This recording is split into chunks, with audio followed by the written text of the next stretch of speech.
महारानी एलिजाबेथ के बाद चर्चा में कोहिनूर। अब सवाल कोहिनूर का क्या होगा।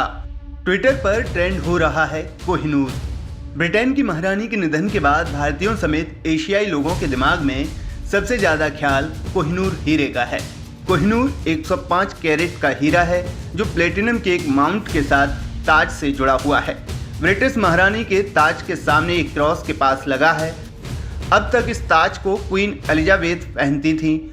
उनके बाद इस हीरे जड़ित ताज का क्या होगा, इसे कौन पहनेगा, जो इसे पहनेगा उसके पास सत्ता होगी या वो सिर्फ प्रतीक के रूप में रहेगा।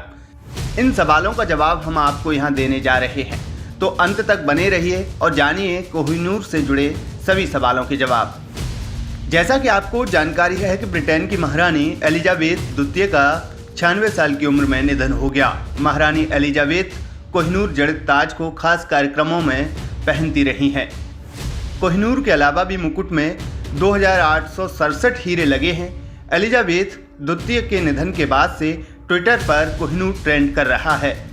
जानना चाह रहे हैं कि क्या ताज अगली महारानी को सौंपा जाएगा। क्वीन एलिजाबेथ के निधन के बाद अब प्रिंस चार्ल्स को राजा घोषित किया गया है।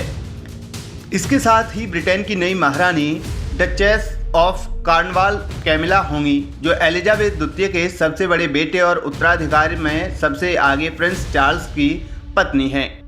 क्वीन एलिजाबेथ ने इसी साल घोषणा की थी कि प्रिंस चार्ल्स के राजा बनने पर डचेस कैमिला को भी क्वीन की उपाधि दी जाएगी।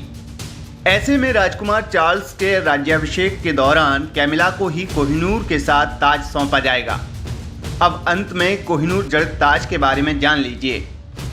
कोहिनूर जड़ित राजा जॉर्ज षष्ठम की ताजपोशी के लिए 1937 में बनाया गया था। इसमें कई कीमती पत्थर भी लगे हैं। ताज में 1856 में तुर्की के तत्कालीन सुल्तान द्वारा महारानी विक्टोरिया प्रथम को तोहफे में दिया गया एक बड़ा पत्थर भी लगा है।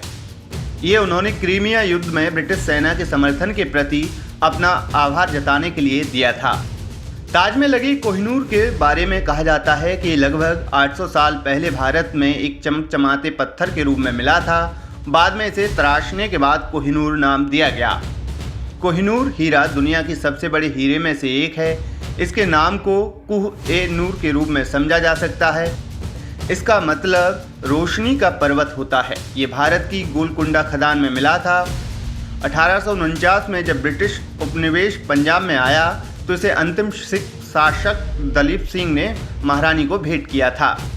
कोहिनूर के साथ एक मिथक भी जुड़ा हुआ है। माना जाता है कि कोहिनूर महिला स्वामी के लिए भाग्यशाली है, जबकि पुरुष स्वामियों के लिए दुर्भाग्य और मृत्यु का कारण बन सकता है।